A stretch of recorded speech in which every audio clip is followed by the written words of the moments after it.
오늘 본문의 말씀은 고린도전서 11장 1절의 말씀입니다. 내가 그리스도를 본받는 자가 된 것 같이 너희는 나를 본받는 자가 되라. 본받는다 라는 것은 본받는 대상의 어떤 부분 또는 전부가 본보기가 되어서 상대방이 그대로 따라 한다는 것을 의미합니다. 그래서 자신이 누군가를 특정해서 이제부터 저 대상을 본받는 나의 삶이 될 거야 라는 말은 쉽게 할 수 있어도 나 아닌 누군가에게 이제부터 나를 본받는 인생이 되어라 하는 말은 쉽게 할 수 있는 그런 말이 아니라는 것입니다. 왜? 내가 누군가에게 그러한 말을 한다는 것은 그 인생에 나 역시 큰 책임감을 느껴야 하기 때문이라는 것입니다. 내가 그에게 어떠한 본을 보이느냐에 따라서 그 인생의 결과가 크게 달라질 수도 있기 때문이라는 것입니다. 아동학자들은 자녀는 부모의 거울이다 또는 부모는 자녀의 거울이다 라는 말을 자주 한다고 합니다. 문제가 있는 아동들을 관찰하다 보면 부모의 영향으로 인해 비롯되는 경우들이 많다는 것입니다. 부모의 언행이 폭력적이면 아이들은 그 폭력성을 그대로 배우면서 자라게 된다는 것입니다. 자신도 모르게 말하고 행동하는 것 그 하나하나를 자녀는 옆에서 보고 그대로 따라하게 되는 경우들이 많다고 아동학자들은 말한다는 것입니다. 그러면서 자신의 자녀들에게 좋은 인격을 심어주고자 한다면 부모가 먼저 좋은 인격을 갖추어야 한다고 말한다는 것입니다. 이처럼 나 아닌 누군가에게 이제부터 나를 본받으라고 한다는 것은 내가 먼저 그에 합당한 자격을 갖추었을 때 할 수 있는 그러한 말이라는 것입니다. 오늘 본문을 보면 사도 바울은 고린도 교회 성도들을 향하여서 너희들은 나를 본받는 자가 되라고 당당하게 그렇게 이야기하고 있습니다. 사도 바울이 전도 여행을 통해서 세운 교회들 가운데 가장 탈도 많고 문제도 많았던 고린도 교회 성도들을 향하여서 사도 바울은 자신을 본받으라고 당당하게 이야기하고 있다는 것입니다. 사도 바울의 이 말은 자칫 사도 바울을 더 궁지로 몰아넣을 수 있는 그러한 빌미를 제공할 수 있는 그런 위험한 말이기도 하다는 것입니다. 후세에 들면서 하나님을 또 예수 그리스도를 믿는 그리스도인들에게 사도 바울은 이방 전도의 선구자이며 위대한 예수 그리스도의 사도로 인식되고 있지만, 그래서 그의 말은 곧 성령을 통한 진리의 말씀이라고 믿고 있고 믿음의 사람들에게 교훈이 되고 있지만 당시에는 모두가 그러한 인식을 가졌던 것은 아니었다는 것입니다. 사도 바울의 전도 여행을 통해 이방 곳곳에 복음이 전파되고 그 복음을 통해 많은 믿음의 사람들이 세워지며 그렇게 또 많은 교회들이 세워졌지만, 세워진 교회나 성도들 모두가 사도 바울을 예수 그리스도의 진정한 사도로 인정하는 것도 아니었고 또 그가 전하는 복음을 진정한 진리라고 믿었던 것도 아니었다는 것입니다. 이방에 많은 교회를 세우고 많은 그리스도인들을 세웠지만 그럼에도 그가 진정으로 예수 그리스도의 사도로서 자격이 있는 것인가 하는 그러한 문제들이 끊임없이 대두되고 있었다는 것입니다. 거기에 고린도 교회 역시도 예외는 아니었다는 것입니다. 사도 바울을 예수 그리스도의 사도로 인정할 수 없다고 말하는 자들은 그가 다른 제자들처럼 예수님과 공생애를 함께한 것도 아니었고 다른 사도들처럼 예수님의 부활을 직접 목격한 것도 아니었으며 오순절 마가의 다락방에서 다른 사도들과 함께 성령을 받은 것도 아니었다고 말한다는 것입니다. 더불어 이전에 그는 심지어 예수님을 믿고 그의 복음을 따르는 자들을 경멸하였으며 그리스도인들을 죽이려고 하는데 앞장을 섰던 자였음을 말한다는 것입니다. 물론 다메섹에서 그가 예수님을 만나 복음으로 회심하였다고 하고 바나바의 설득으로 다른 사도들이 그를 사도로 인정하기는 하였지만 여전히 예수 그리스도의 사도로서 그가 자격이 있는지는 의심스럽다는 것입니다. 더불어 사도의 자격조차 의심을 받는 자가 전하는 그 복음이 과연 예수 그리스도의 복음으로 합당하느냐고 하는 주장까지 하였다는 것입니다. 물론 여기에는 크게 두 가지의 이유가 있습니다. 잘못된 거짓 교사들이 교회를 어지럽히기 위해서 이러한 잘못된 주장을 전파하는 것이 그 첫째고, 둘째는 오직 예수 그리스도를 믿는 그 믿음으로 구원에 이를 수 있다고 하는 사도 바울의 주장이 당시 할레파 유대 그리스도인들의 주장과 대치하고 있었기 때문이었습니다. 사도들을 통해 많은 유대인들과 이방인들이 회심하여서 그리스도인들이 되었지만 그럼에도 그 주류는 역시 유대인들이었다는 것입니다. 그 가운데 특별히 일명 할레파 유대인들은 예수 그리스도를 믿어도 자신들이 그동안 지켜왔던 유대 율법과 정결법은 계속해서 지켜야 한다고 주장하고 있었다는 것입니다. 그리고 그것을 이방 그리스도인들에게도 주장하면서 강요하고 있었다는 것입니다. 자신들의 그러한 것을 지켜야 진정한 구원에 이를 수 있다고도 하였다는 것입니다. 하지만 사도 바울은 유대 율법의 행위로는 결코 구원에 이를 수 없음을 이야기하면서 이방 그리스도인들에게 유대 율법이나 정결법을 지켜야 구원에 이를 수 있다고 가르치고 강요하는 것은 잘못된 것이라고 주장하였다는 것입니다. 후에 이러한 문제가 안디옥 교회에서 크게 부각이 되자 예루살렘 사도회의가 열리게 되었고, 그 회의에서 사도들의 수장격인 베드로가 사도 바울의 주장을 지지하게 됩니다. 그리고 오직 예수 그리스도를 향한 그 믿음으로 구원에 이를 수 있는 것이라고 베드로가 선포하였고, 이방 그리스도인들에게 유대의 다른 짐들을 지우려고 하지 말 것을 또한 선포하였다는 것입니다. 어쨌든 이러한 이유들로 인해서 사도 바울은 끊임없이 사도의 자격과 그가 전하는 복음에 대한 공격을 받고 있었다는 것입니다.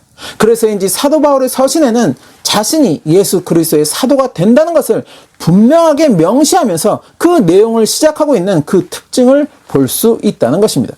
그러게 오늘 본문의 말씀처럼 너희는 나를 본받는 자가 되라고 하는 그 사도 바울의 말은 사도 바울을 공격하는 이들에게 더 큰 빌미를 제공할 수 있는 그러한 말이 될 수도 있었다는 것입니다. 그런데 그걸 몰랐을 사도 바울이 아니었다는 것입니다. 그럼에도 불구하고 사도 바울이 당당하게 고린도 교회 성도들에게 이러한 말을 남길 수 있었던 것은 그만큼 복음 앞에 사도 바울은 진실하였다는 것입니다. 그리고 그 진실함으로 날마다 자신을 죽여가며 성령의 인도하심에 순종하며 복음 앞에 흠이 없고자 끊임없이 노력하는 그러한 모습이었다는 것입니다. 더불어 그가 자신을 본받는 자가 되라고 하는 것은 자신의 어떤 인간적인 면을 본받으라고 하는 말이 아니라는 것입니다. 즉 배움이 많은 학식을 가지고 있는 자신의 그러한 학식을 본받으라고, 또는 유대이면서도 로마 시민권을 가진 자신이 가진 어떤 특권을 본받으라고 하는 등의 그런 인간적인 면들을 본받으라고 하는 것이 아니라는 것입니다. 자신을 본받으라고 하는 것은 오직 자신이 그리스도를 본받아 그리스도의 발걸음을 따라 걸어가는 그 모습과 같이 주님을 향한 그런 나의 모습을 본받으라고 말하고 있다는 것입니다. 사도 바울은 오늘 본문의 말씀을 전하기 전에 이러한 말을 고린도 교회 성도들에게 전하게 됩니다. 고린도전서 10장 31절에서 33절 말씀. 그런즉 너희가 먹든지 마시든지 무엇을 하든지 다 하나님의 영광을 위하여 하라. 유대인에게나 헬라인에게나 하나님의 교회나 거치는 자가 되지 말고 나와 같이 모든 일에 모든 사람을 기쁘게 하여 자신의 유익을 구하지 아니하고 많은 사람의 유익을 구하여 그들로 구원을 받게 하라. 먹든지 마시든지 무엇을 하든지 다 하나님의 영광을 위하여서 하라. 그리고 유대인에게나 헬라인에게나 하나님의 교회나 거치는 자가 되지 말고 또한 모든 일에 나의 유익을 내세우지 말고 많은 사람의 유익을 구하여서 모든 사람을 기쁘게 하는 자가 되라고 고린도 교회 성도들에게 사도 바울은 말하고 있다는 것입니다. 사도 바울이 고린도 교회 성도들에게 이러한 말을 전하고 자신을 본받으라고 말하고 있다는 것은 자신도 역시 이렇게 하고 있다는 것입니다. 자신도 먹든지 마시든지 무엇을 하든지 다 하나님의 영광을 위하여서 한다는 것입니다. 그리고 자신도 유대인에게나 헬라인에게나 하나님의 교회나 거치는 자, 곧 구원의 걸림돌이 되는 자가 되지 않으려고 한다는 것입니다. 더불어 모든 일에 자신의 유익을 추구하지 아니하고 많은 사람들에게 유익이 되는 것을 추구하여서 모든 이들이 기쁨을 얻을 수 있도록 한다는 것입니다. 이유는 오직 하나님의 영광을 위하여서 그들의 주의 복음으로 구원에 이를 수 있게 하기 위하여서 그렇게 자신은 행하고 있다는 것입니다. 바로 이러한 주를 향한 믿음을, 열정을, 그리고 주를 향한 그 발걸음을 본받으라고 사도 바울은 고린도 교회 성도들에게 권면하고 있다는 것입니다. 더불어 사도 바울이 자신을 본받으라고 하는 말에는 또 다른 중요한 의미가 있음을 우리는 생각할 수 있다는 것입니다. 그것은 앞으로도 자신은 예수님을 본받는 자로 끝까지 나아갈 것이라고, 그렇게 너희들에게 끝까지 믿음의 본이 되는 자로 나아갈 것이라고 하는 그러한 다짐도 내포하고 있음을 우리는 생각할 수 있다는 것입니다. 그리고 실제로 사도 바울은 끝까지 그렇게 예수님을 본받는 자의 발걸음을 걷다가 결국 로마에서 순교를 당하게 됩니다. 한때 그리스도를 핍박하는 자였던 사도 바울은 다메섹에서 예수님을 영접하고 난 후 철저하게 예수 그리스도의 사도로서 그 삶을 살았다는 것입니다. 그리고 많은 그리스도인들에게 믿음의 길에 대한 올바른 가르침과 함께 믿음의 본을 보여주었다는 것입니다. 이러한 사도 바울을 보면서 과연 나는 예수님을 믿는 그리스도인으로서 내 주변의 사람들에게 사도 바울처럼 나를 본받으라고 당당하게 말할 수 있을까 하는 생각을 하게 된다는 것입니다. 내가 정말 예수 그리스도를 나의 구주로 고백하고 믿는 자로서 또 이렇게 선교지에서 주의 복음을 전하겠다고 있으면서 과연 나는 나의 주변 사람들에게 예수 그리스도를 본받는 그런 나를 본받으라고 당당하게 말할 수 있을까 한다는 것입니다. 더불어 내가 정말 사도 바울과 같이 예수 그리스도를 본받고 있는 것일까? 예수 그리스도께서 보여주신 그 구속의 사랑을 나 역시 내 삶에 그대로 따라하고 있는 것인가 하는 생각을 하게 된다는 것입니다. 사도 바울과 같이 먹든지 마시든지 무엇을 하든지 나의 모든 초점과 관심은 오직 하나님의 영광을 향하고 있어야 하는데 과연 나는 그러한가? 나의 어떠한 말이나 행동이 다른 이들의 구원에 걸림돌이 되지는 않아야 할 것인데 과연 나는 그러한가? 모든 일에 나의 유익이 아니라 많은 이들에게 유익이 될 수 있기를 바라야 하고 그렇게 많은 이들에게 기쁨이 돌아갈 수 있기를 힘써야 하는데 과연 나는 그러한가? 스스로 자신할 수가 없다는 것입니다.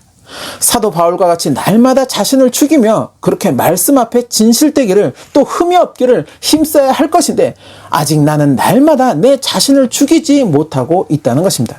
여전히 흠이 있는 나를 보게 된다는 것입니다.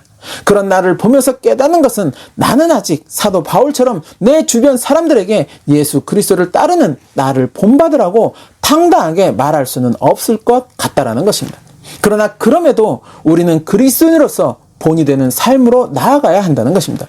오늘날 교회들이 사람들에게 손가락질을 받는 이유는 성도들이 세상에서 그 믿음을 인정받지 못하고 있는 이유는 단순히 세상 사람들이 교회를 거부해서도 또 하나님을 향한 믿음을 거부해서도 아니라는 것입니다. 교회가 교회로서 그 본을 보여주지 못하고 있기 때문이라는 것입니다. 성도들이 세상에서 그 믿음의 본을 보여주지 못하고 있기 때문이라는 것입니다. 스스로는 그리스도인이요 하나님을 믿는 하나님의 백성이라고 말하는데 들려오는 소식은 교회에서 일어나는 분쟁과 다툼이고 서로를 적대시하는 그러한 모습들이라는 것입니다. 세상 사람들과 다를 바 없는 그런 이기적인 모습들을 성도들이 보이고 있다는 것입니다. 물론 다 그런 것은 아닐 것이라고 생각을 합니다. 어느 목사님의 말씀처럼 이전에는 예수님을 믿는 성도의 수가 적었어도 그 믿음의 질이 높았는데 그래서 세상 사람들도 그들의 믿음을 인정하는 그러한 모습이었는데 시간이 갈수록 점점 성도의 수는 많아지는데 오히려 그 믿음의 질은 떨어지고 있다는 것입니다. 그 믿음의 질이 떨어지기에 세상 사람들도 그들의 믿음을 인정하지 못하고 있다는 것입니다. 아닌 것 같지만 무관심한 것 같지만 세상은 그리스도를 향한 우리의 믿음을 그 신앙의 삶을 지켜보고 있다는 것입니다. 특별히 이곳 선교지에서 저는 그것을 많이 느끼게 된다는 것입니다. 그러기에 사도 바울에 비해서는 아직도 참으로 많이 부족한 그러한 모습이지만 그럼에도 우리는 그리스도인으로서 믿음의 본을 그리고 삶의 본을 보이려고 해야 한다는 것입니다. 선교를 한다고 이곳에 있는데 현지인들 눈에 우리가 세상 사람들과 전혀 다를 바가 없는 그러한 모습으로 비춰지고 있다면 그들에게 우리가 전하는 복음은 가짜 복음이 될 수 있다는 것입니다. 주님의 영광을 위한다고 하는 우리의 계획이나 행동이 오히려 우리 개인의 유익을 위해서 하는 것이라고 그들에게 여겨질 수 있다는 것입니다. 그러기에 오직 주님의 영광을 위하여서 또 그들의 구원을 위하여서 우리는 그리스도의 본을 보이는 그런 모습이어야 한다는 것입니다. 그것이 외식하는 자들처럼 가식적으로 나타나고 보이는 그러한 모습이 아니라 마음에서 우러나오는 진실된 모습이어야 한다는 것입니다. 그렇게 진실된 마음으로 오직 주님의 영광을 생각하며 다른 이의 구원에 걸림돌이 되지 않기를 힘쓰며 타인의 유익과 기쁨을 먼저 구하고자 할 때 우리가 그들에게 보이는 그 본으로 그들이 구원으로 나아갈 수도 있다는 것입니다. 주님과의 동행은 내 영혼을 주님 품으로 이끄는 길이기도 하지만 동시에 내 이웃의 영혼을 주님의 품으로 이끄는 길이기도 하다는 것입니다. 나 혼자만의 동행이 되어서는 안 된다는 것입니다. 주님이 우리에게 요구하시는 동행은 혼자만의 동행이 아니라는 것입니다. 내 옆에 이웃의 손이 붙들려 있어야 하고 또 그 이웃의 손에 다른 이웃의 손이 붙들려 있는 그러한 동행을 주님은 우리에게 원하신다는 것입니다. 그러기 위해서 우리가 먼저 주님을 본받는 자로 서야 하는 것이며 그리고 그 본을 이웃에게 보이고 나타낼 수 있는 그러한 삶이어야 한다는 것입니다. 여전히 부족하지만 그럼에도 믿음의 본을 보이는 우리의 삶이어야 한다는 것입니다. 저와 여러분이 그 믿음의 본이 되시는 그러한 삶이 되시기를 소망합니다. 그 본이 되는 삶으로 주님이 기뻐하시는 그러한 열매를 맺혀가는 저와 여러분이 되시기를 예수님의 이름으로 축원합니다.